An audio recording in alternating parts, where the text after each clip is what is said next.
Fala pessoal, bom ou não? Estamos aqui hoje mais uma vez no nosso canal Aprendi com Papai e hoje para que a gente tenha um tema muito legal para discutir e te ensinando inclusive toda a estrutura, qual deveria ser a tese, argumentos e propostas de intervenção. Nosso tema de hoje é reality shows e alienação no Brasil.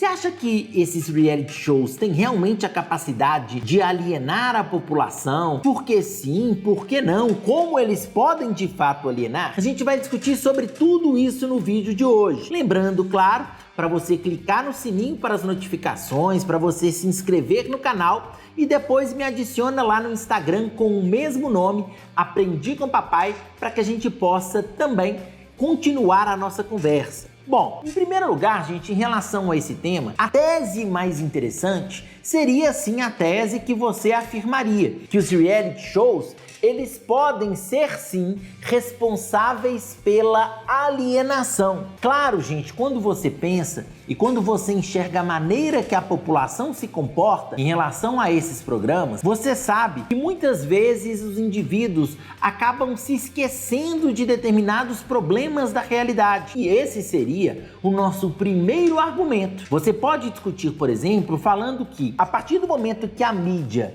dá muita atenção para esse tipo de programa, é comum que as pessoas se desliguem de outros problemas que ocorrem no país. É muito importante que você veja que quando você fica muito ligado a esses tipos de programas, você deixa, por exemplo, de assistir a um noticiário importante, você deixa de se preocupar com questões relativas à própria cidadania por um motivo muito simples. Você está gastando um tempo específico com algo que não é tão produtivo assim para a sua realidade. Tem um repertório que é muito legal para você e que pode funcionar muito para discutir sobre a questão da alienação. Tem um cara que foi inclusive muito mencionado no Brasil nos últimos meses, que é o Joseph Goebbels. O Goebbels, ele era o responsável pela comunicação do Partido Nazista Alemão. E ele falava uma frase que discute muito sobre alienação. Claro, gente, que você não vai concordar com Goebbels e claro que você não vai falar que as ideias dele são boas, mas que isso mostra muito sobre o poder negativo da alienação. Ele sempre disse que uma mentira contada 1000 vezes torna-se uma verdade. Essa capacidade da alienação e essa capacidade da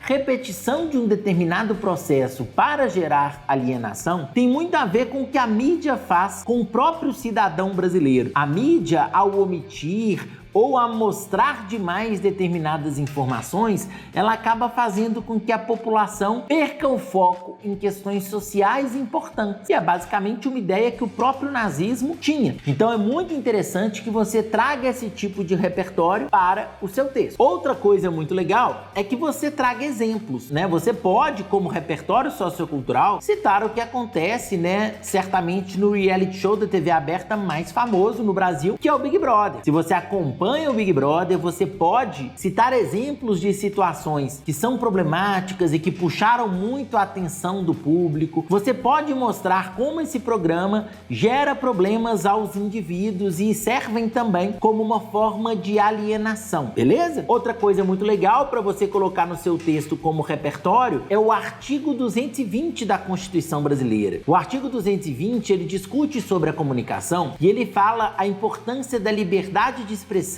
e de informação no Brasil. O artigo 220, ele fala que a imprensa, ela deve ter sim a liberdade para passar o que quiser, para mostrar o que quiser. E você tá pensando assim, tá, mas você não tá falando que ela aliena? Então quer dizer que ela tem o direito de alienar? Não, é exatamente essa a problematização que você vai trazer para o seu texto, dizendo que, apesar de ter essa garantia, de ter essa liberdade, as informações não devem ser utilizadas com o objetivo de alienar os indivíduos, que seria uma postura muito antiética por parte dos próprios veículos de comunicação. Por último, nos seus argumentos, você pode também discutir sobre a falta de debate sobre esse assunto nas escolas, a falta de debate a respeito da própria mídia no ambiente escolar, o que faz com que muitos indivíduos concluam todo o ensino sem ter de fato um posicionamento concreto sobre a manipulação midiática. Pensando nisso, precisamos, obviamente, das nossas propostas de intervenção. Uma primeira proposta de intervenção muito importante para nós seria a discussão sobre a relevância e a necessidade da educação midiática nas escolas. É muito importante que as pessoas saibam essa questão relativa à alienação e quais são os problemas relativos